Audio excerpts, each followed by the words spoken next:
One of the big reasons why we all love the NFL draft is because hope springs anew, hope springs eternal, and our team can rebuild with these new players coming into the league. But the downside is your rivals, your hated, most putrid teams in your stupid division, they get better too. Or they have the opportunity to get better. They don't always do it, a la the Bears. Face. So we want to take a look at a Packers 7-round mock draft over at the Draft Network, and I hate it. I hate it because they get some really good players. Anyway, let's start off. At 29, Terrace Marshall Jr., wide receiver from LSU. The other LSU wide receiver. Yeah, but big-bodied, outside the numbers guy, 6'3", 248 catches, 731 yards receiving, 10 touchdowns in 2020. Also had 13 touchdowns in 2019. Imagine Joe Burrow with that many mouths to feed, where he had Chase with 20 touchdowns, Justin friggin' Jefferson just breaking records all over the place, and then, Terrace Marshall Jr. had 13 touchdowns. How crazy is that? Just insane. But put his ass at the X, frees up Devontae to be Z, the slot, just move it. I already hate it. At least I didn't get Bateman.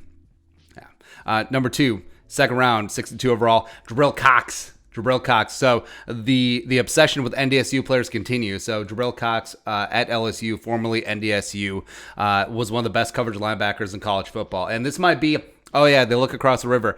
Eric Hendricks says, he's pretty good. Yeah, he's pretty good. Now, they did take up Kamal Martin last year. They signed Christian Kirksey. That didn't work out, but... Yeah, Jabril Cox is going to be that guy. 57 quarterback rating when thrown out last year. 83.5 PFF coverage gain in 2020. So he's good to go. Steps in day one as their starting inside linebacker. And damn it, I already hate it. Speaking of obsessed, so they're just taking another gopher. Third round, 92 overall, Benjamin St. Just, the lengthy cornerback, where they already re-signed Kevin King. And for that, we thank you. But St. Just... 6'3", 202, 32-inch arms, has length on the outside, and will lock you down. Plus, is underrated in the speed department. And he will be a nice pairing eventually with Jair Alexander, which this, a lot like how Marshall frees up Devontae Adams, who's not as good as Justin Jefferson and Adam Thielen, to move around. This does free up Jair Alexander, where he doesn't always have to be pinned on the outside. He can be in the slot where he operates the best. So, yeah. I'm really despising this draft so far, and I hate it even more. One of my favorite guys goes 4th round, Wheeler Walker-Little Jr. Now, 4th round, I don't know if he gets this far. I think he'll be a solid day 2 pick, although I'm not buying the round 1 hype. But Wheeler Walker-Little Jr. out of Stanford, where with the Packers, the pretty Ricky Wagner experiment failed. He gone, and he could be a right tackle replacement week 1. And they'd rather have Billy Turner, who played some right tackle last year, have him inside at guard, especially since they're probably going to move Elton Jenkins to center. But physical upside, even though he doesn't have any really good tape since 2018. But yeah, this really sucks. I hate it already. Also in the 4th round, do you know the Packers have 2 4th round picks? Crazy. 142 overall, Osi Eduguo, one of my favorite versatile defensive linemen. He can play 3-tech, he can play defensive end, and will probably slot into the 5-tech, 3-4 defensive end in the Packers defense right away, replacing Dean Lowry. Career 85 pressures and 14 sacks for the Bruins, and I mean, come on, man. So they got Kenny Clark and Kingsley Keke, and now they got Odigizua, where they're just getting after it up front. And that's not even including the 2 Smiths from the edge. So it just, no. Even worse. Round 5, Jack Anderson, one of my favorite late day 3 sleeper offensive linemen, coming in out of Texas Tech, where he's 6'5", 300, 4-year starter for the Red Raiders, nearly all at right guard, 86.2 PFF pass blocking grade in 2020, only 9 pressures and 3 sacks allowed in 2 seasons. So the Packers just added again, just recycling and rejuvenating their offensive line. Why can't the Vikings do such things? I want to know. So I'm pissed. I'm rightfully pissed that Jack Anderson, A, falls to 5th round, B, goes across the river, and now I have to hate one of my favorite players with the Fury of 1,000 Suns. Thanks.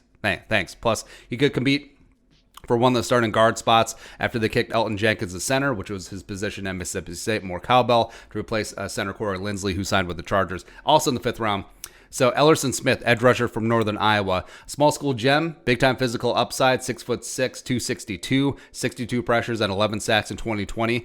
Fun sub-package guy and understudy for Zadarius Smith. Maybe eventually he takes over if they have to get rid of Smith in a cap-cutting move. We'll see. 6th round, this is the kill shot. This is the what the hell is going on here. A, how does Darden get to the 6? That's a crime, but it also could happen given how deep this wide receiver class is. But I hate this pick. I hate the value for the Packers. 74 catches, 1,190 yards receiving, 19 touchdowns for the Mean Green in 2020. Also, he's a dynamic kick returner. So just adding this to the passing game, MVS and stupid Devontae Adams, and you got Terrace Marshall Jr. already, and now we got Darden as like your fourth option and return guy. He's like a rich man's Randall Cobb. Just also in 6th round. So you see them taking chances on some small school guys as well as some projects. So Josh Ball, tackle from Marshall, 6'8", 350, formerly at Florida State, left. But a mountain of a man, left tackle project for the future. Only allowed 1 sack in 2 seasons as the Thundering Herd blindside protector, and he could get in the mix. Eventually, he could be Bakhtiari's backup. So yeah, you see them tripling down offensive line. I wish the Vikings would do that. Kind of weird notion that everything starts up front, especially when you have an 80-year-old quarterback. Fine. And then 7th round, yeah, the Packers will love this guy, Patty Fisher, just a rock-solid downhill meat and potatoes linebacker, 6'4", 246, 86 tackles for the Wildcats in 2020. Team captain, will be a special teams dynamo right away. Eventually could work his way up into the rotation. So I despise everything about this draft, mainly because they nail great players at every single stage of the draft. They get great value, and they address big-time positions of need as they turn over that offensive line. Plus, they finally get the octogenarian Aaron Rodgers, Captain Birdbone, some wide receiver help. So please no.